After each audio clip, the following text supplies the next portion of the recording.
श्रीमद् भागवत गीता प्रथम अध्याय। धृतराष्ट्र बोले, हे संजय, धर्मभूमि कुरुक्षेत्र में एकत्रित युद्ध की इच्छा वाले मेरे पांडु के पुत्रों ने क्या किया? संजय बोले, उस समय राजा दुर्योधन ने व्यूह रचना युक्त पांडवों की सेना को देखकर और द्रोणाचार्य के पास जाकर यह वचन कहा, हे आचार्य, आपके बुद्धिमान शिष्य द्रुपद पुत्र धृष्टद्युम्न के द्वारा व्यूहकार खड़ी की हुई पांडु पुत्रों की इस बड़ी भारी सेना को देखिए।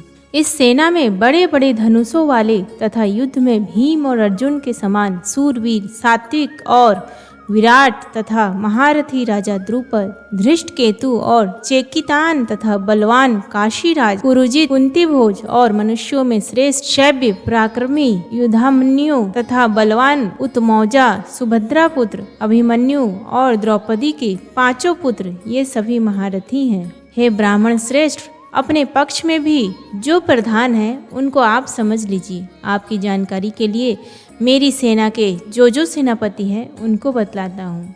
आप द्रोणाचार्य और पितामह भीष्म तथा कर्ण और संग्राम विजयी कृपाचार्य तथा वैसे ही अश्वत्थामा, विकर्ण और सोमदत्त का पुत्र भूरिश्रवा और भी मेरे लिए जीवन की आशा त्याग देने वाले बहुत से सूरवीर, अनेक प्रकार के अस्त्रों और शस्त्रों से सुसज्जित और सब के सब युद्ध में चतुर हैं। भीष्म पितामह द्वारा रक्षित हमारी वह सेना सब प्रकार से अजेय है और भीम द्वारा रक्षित इन लोगों की यह सेना जीतने में सुगम है। इसलिए सब मोर्चों पर अपनी अपनी जगह स्थित रहते हुए आप लोग सभी निसंदेह भीष्म पितामह की ओर सब ओर से रक्षा करें। कौरवों में वृद्ध बड़े प्रतापी पितामह भीष्म ने उस दुर्योधन के हृदय में हर्ष उत्पन्न करते हुए उच्च स्वर से सिंह की दहाड़ के समान गरज कर शंख बजाया। इसके पश्चात शंख और नगाड़े तथा ढोल, मृदंग और नरसिंहे आदि बाजे एक साथ ही बज उठे। उनका वह शब्द बड़ा भयंकर हुआ। इसके अनंतर सफ़ेद घोड़ों से युक्त उत्तम रथ में बैठे हुए श्री कृष्ण महाराज और अर्जुन ने भी अलौकिक शंख बजाए। श्री कृष्ण महाराज ने पांचजन्य नामक, अर्जुन ने देवदत्त नामक और भयानक कर्म वाले भीमसेन ने पौंड्र नामक महाशंख बजाया। कुंती पुत्र राजा युधिष्ठिर ने अनंत विजय नामक और नकुल तथा सहदेव ने सुघोष और मणिपुष्पक नामक शंख बजाए। श्रेष्ठ धनुष वाले काशीराज और महारथी शिखंडी और धृष्टद्युम्न तथा राजा विराट और अजय सात्विक, राजा द्रुपद और द्रौपदी के पांचों पुत्र और बड़ी भुजा वाले सुभद्रा पुत्र अभिमन्यु, इन सभी ने हे राजन सब ओर से अलग अलग शंख बजाए और उस भयानक शब्द ने आकाश और पृथ्वी को भी गुंजाते हुए धृतराष्ट्रों के अर्थात आपके पक्ष वालों के हृदय विदीर्ण कर दिए। अर्जुन बोले, हे राजन, इसके बाद कपिध्वज अर्जुन ने मोर्चा बांधकर डटे हुए धृतराष्ट्र संबंधियों को देखकर उस शस्त्र चलाने की तैयारी की समय धनुष उठाकर ऋषिकेश श्री कृष्ण महाराज से यह वचन कहा, हे अच्युत, मेरे रथ को दोनों सेनाओं के बीच में खड़ा कीजिए और जब तक कि मैं युद्ध क्षेत्र में डटे हुए युद्ध के अभिलाषी इन विपक्षी योद्धाओं को भली प्रकार देख न लूं कि इस युद्ध रूप व्यापार में मुझे किन किन के साथ युद्ध करना योग्य है, तब तक उसे खड़ा रखिए। दुर्बुद्धि दुर्योधन का युद्ध में हित चाहने वाले जो ये राजा लोग इस सेना में आए हैं, इन युद्ध करने वालों को मैं देखूंगा। संजय बोले, हे धृतराष्ट्र, अर्जुन द्वारा इस प्रकार कहे हुए महाराज श्री कृष्णचंद्र ने दोनों सेनाओं के बीच में भीष्म और द्रोणाचार्य के सामने तथा संपूर्ण राजाओं के सामने उत्तम रथ को खड़ा करके इस प्रकार कहा कि हे पार्थ, युद्ध के लिए जुटे हुए इन कौरवों को देख।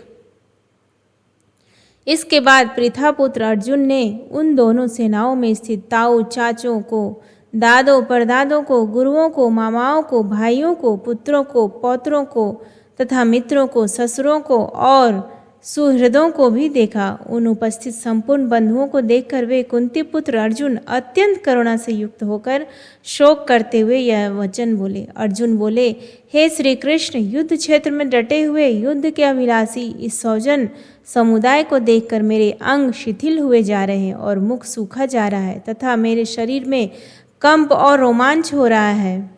हाथ से गांडीव धनुष गिर रहा है और त्वचा भी बहुत जल रही है तथा मेरा मन भ्रमित हो रहा है, इसलिए मैं खड़ा रहने को भी समर्थ नहीं हूँ। हे केशव, मैं लक्षणों को भी विपरीत देख रहा हूँ तथा युद्ध में 100 जन समुदाय को मारकर कल्याण भी नहीं देखता। हे कृष्ण, मैं ना तो विजय चाहता हूँ और ना राज्य तथा सुखों की। हे गोविंद, हमें ऐसे राज से क्या प्रयोजन है तथा ऐसे भोगों से और जीवन से भी क्या लाभ है।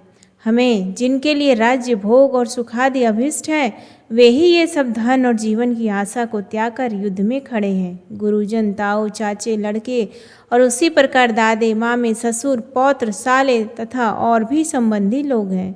हे मधुसूदन, मुझे मारने पर भी अथवा तीनों लोगों के राज्य के लिए भी मैं इन सब को मारना नहीं चाहता, फिर पृथ्वी के लिए तो कहना ही क्या। हे जनार्दन, धृतराष्ट्र के पुत्रों को मारकर हमें क्या प्रसन्नता होगी। इन आतताइयों को मारकर तो हमें पाप ही लगेगा। अतः हे माधव, अपने ही बंधु धृतराष्ट्र के पुत्रों को मारने के लिए हम योग्य नहीं हैं, क्योंकि हमने ही कुटुंब को मारकर हम कैसे सुखी होंगे। यद्यपि लोभ से भ्रष्ट चित हुए ये लोग कुल के नाश से उत्पन्न दोष को और मित्रों से विरोध करने पे पाप को नहीं देखते, तो भी हे जनार्दन, कुल के नाश से उत्पन्न दोष को जानने वाले हम लोगों को इस पाप से हटने के लिए क्यों नहीं विचार करना चाहिए। कुल के नाश से सनातन कुल धर्म नष्ट हो जाते हैं। धर्म के नाश हो जाने पर संपूर्ण कुल में पाप भी बहुत फैल जाता है। हे कृष्ण, पाप के अधिक बढ़ जाने से कुल की स्त्रियां अत्यंत दूषित हो जाती है, और हे वार्ष्णेय, स्त्रियों के दूषित हो जाने पर वर्ण संकर उत्पन्न होता है। वर्ण संकर कुल घातियों को और कुल को नरक में ले जाने के लिए ही होता है। लुप्त हुई पिंड और जल की क्रिया वाले अर्थात श्राद्ध और तर्पण से वंचित इनके पितर लोग भी अधोगति को प्राप्त होते हैं। इन वर्ण संकर कारक दोषों से कुल घातियों के सनातन कुल धर्म और जाति धर्म नष्ट हो जाते हैं। हे जनार्दन, जिनका कुल धर्म नष्ट हो गया है, ऐसे मनुष्यों का अनिश्चित काल तक नरक में वास होता है, ऐसा हम सुनते आए हैं। हाँ शोक, हम लोग बुद्धिमान होकर भी महान पाप करने को तैयार हो गए हैं, जो राज्य और सुख के लोभ से स्वजनों को मारने के लिए उद्यत हो गए हैं। यदि मुझ शस्त्र रहित और सामना न करने वाले को शस्त्र हाथ में लिए हुए धृतराष्ट्र के पुत्र रण में मार डाले, तो वह मारना भी मेरे लिए अधिक कल्याणकारक होगा। संजय बोले, रणभूमि में शोक से उद्विग्न मन वाले अर्जुन इस प्रकार कहकर वाण सहित धनुष को त्याग कर रथ के पिछले भाग में बैठ गए। इस प्रकार उपनिषद, ब्रह्म विद्या तथा योग शास्त्र रूप श्रीमद् भागवत गीता के श्री कृष्ण अर्जुन संवाद में अर्जुन विषाद योग नामक प्रथम अध्याय संपूर्ण हुआ। प्रेम से बोलिए भगवान श्री कृष्ण की जय।